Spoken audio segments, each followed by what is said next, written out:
$1,000 bike that's my primary mode of transportation stolen. My fault for having a weak clock, some might say, but starting to think, this is a solvable problem. There's a lot of high technology at cheap, subsidized rates. We should be able to figure this out. It shouldn't be a matter of getting a really thick chunk of steel that takes somebody 30 seconds instead of 5 seconds to cut through. It should be a matter of doing something a little more intelligent. So I started to research a little about computer security, and one of the things that I found really interesting was the HoneyNet project. If any of you have heard of that. It's basically a set of computers running standard, latest versions of server software. So you'll have like a Linux box, a Red Hat Linux latest distribution, standard server software box sitting out there, and it's part of the HoneyNet project if it's just left as the default. So they don't do any hardening to it, they don't make any changes to default configurations. They just leave it as accessible as it would be out of the box and kind of see what happens to study how those attacking their network actually behave in the real world, in the wild.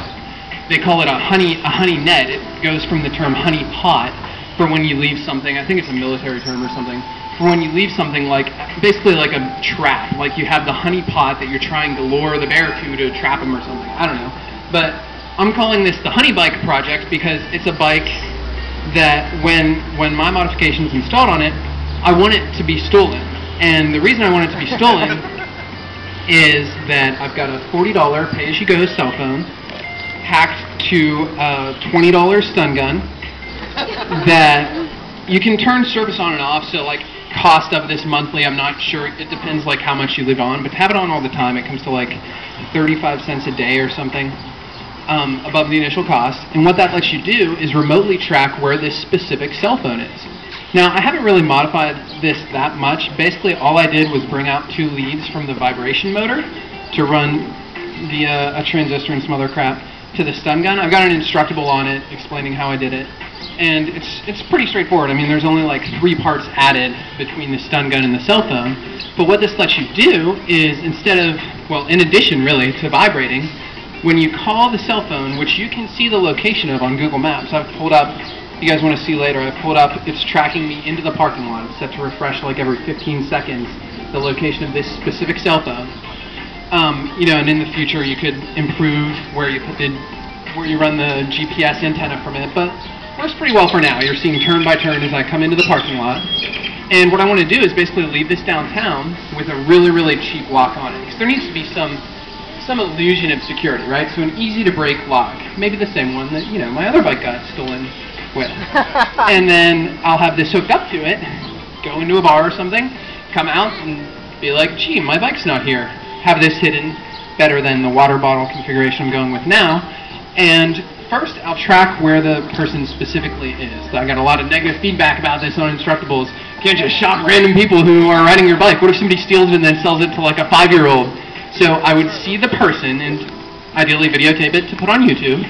And then I would call the phone, and assuming that I have signal and assuming that I haven't melted anything yet, most importantly, assuming that I remember to turn it on, what'll happen is I'm tracking location every 15 seconds, and then when I call the cell phone number I'm not going to give you, that is Bike Shock in my phone, we should, assuming we have service, ring the phone. Is it ringing? Not yet. It's thinking about it. It's thinking about it.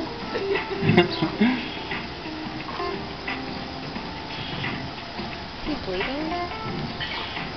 It's thinking about it?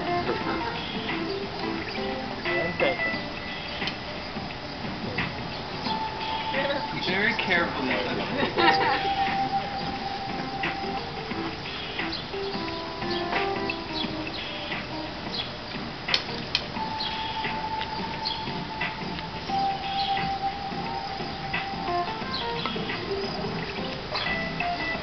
This is hold music.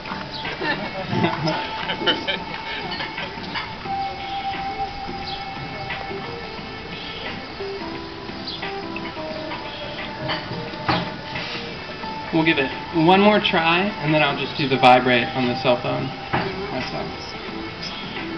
So you're going to want to watch right by where my toe is. And if I can get enough reception, there we go.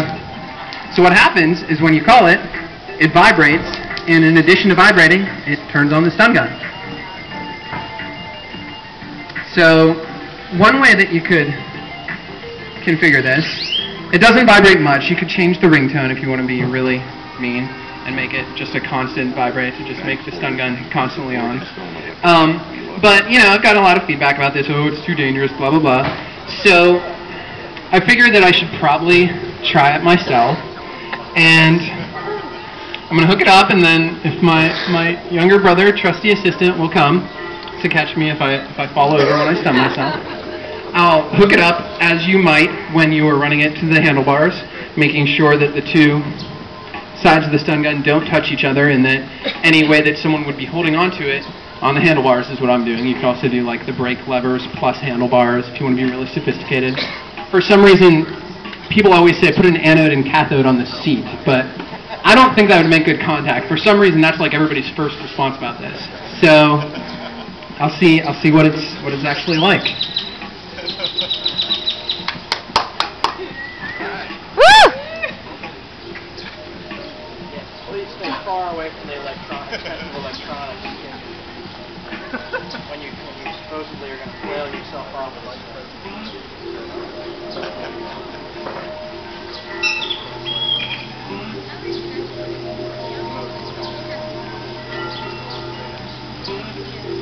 It's like a dorkbot jackass kind of episode almost. Shock yourself to a crowd of people.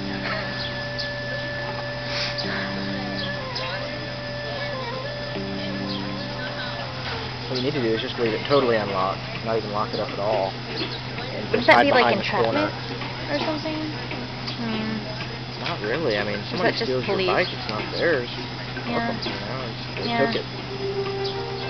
Well, But that's when you maybe just that see should them be driving off, done and like, you just go, "Ooh," and then you just Yeah. go get your bike. yeah. Solder it up nice. And you do a citizen's arrest and Do a citizen's arrest, kick him in the balls, Yeah. karate chop to the throat, and then there you go. You Okay, where's the take him to jail? So in Texas, in terms of legality, there's like an ongoing debate on the Instructable if you want to see it. It's stupid.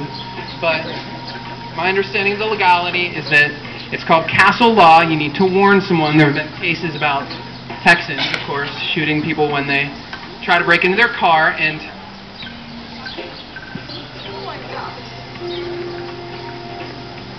little issue there.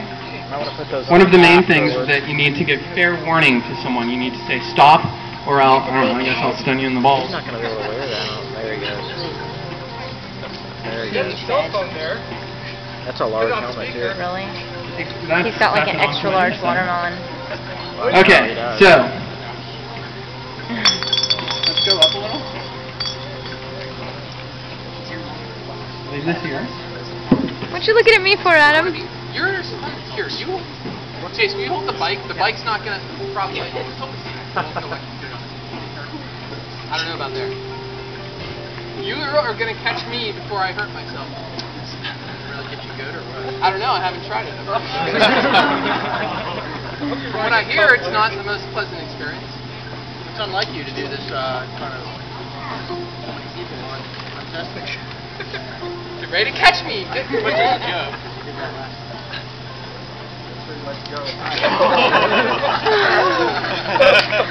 Yeah. Are you Call it. Anybody else want to try? It's not that bad.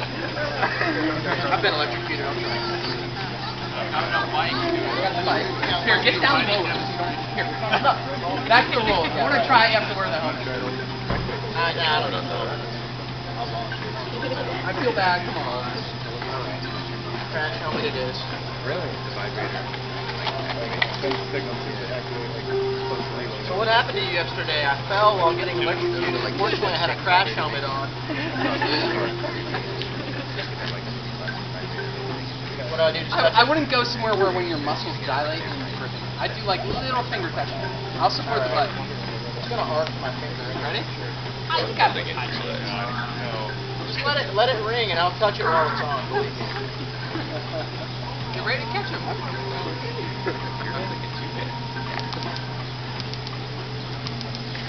I'll do it again.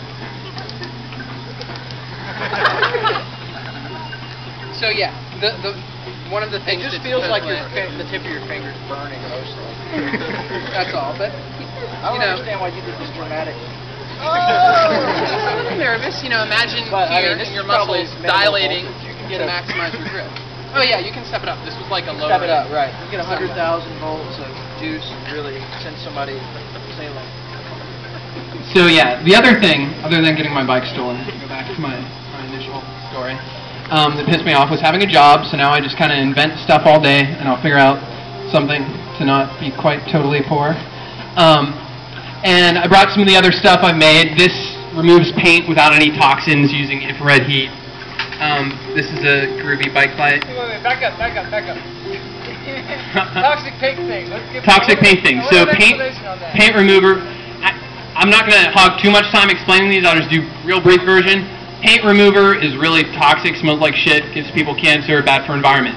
So instead, you can use, this is a paint roller mounted to an infrared heating element that's used on farms, like to keep livestock warm.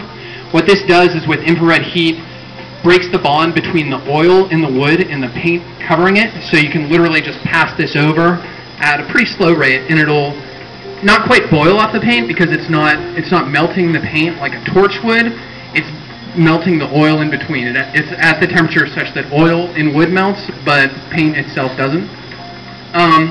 This dude smells pollution. He has a volatile organic compound sensor, so he'll respond to breath, but he responds to breath better if you've had a beer or two like I have. So right now he's got his little green smiley face. This is an Arduino plus a pollution sensor, and when you breathe into it, he'll go from a green smiley face to his yellow neutral face, just a straight line across. And then if it's a really bad smell, he'll go to a red frowny face, and then one of my friends actually managed to trigger the level above that, which I thought was reserved for propane turned on pointing directly at the sensor, which is all three to light up and an alarm show off. So that's the really drunk. This is a box of power, just a bunch of outlets in an old toolbox that I had that actually is not quite as dangerous as it looks. It's all about the load that you put on it.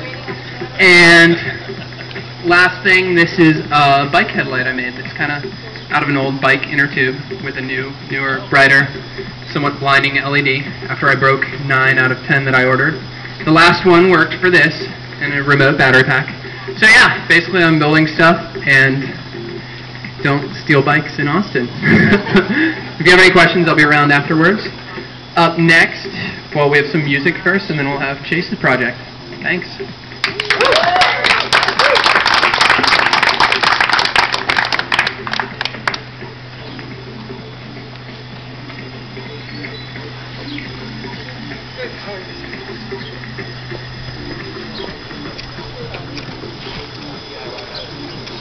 Hello. That was scary.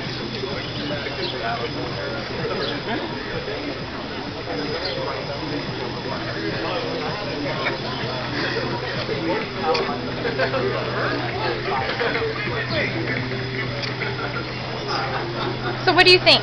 Did it go well? I like that. Yeah? What else do you have to say? That's all. Say bye. Bye.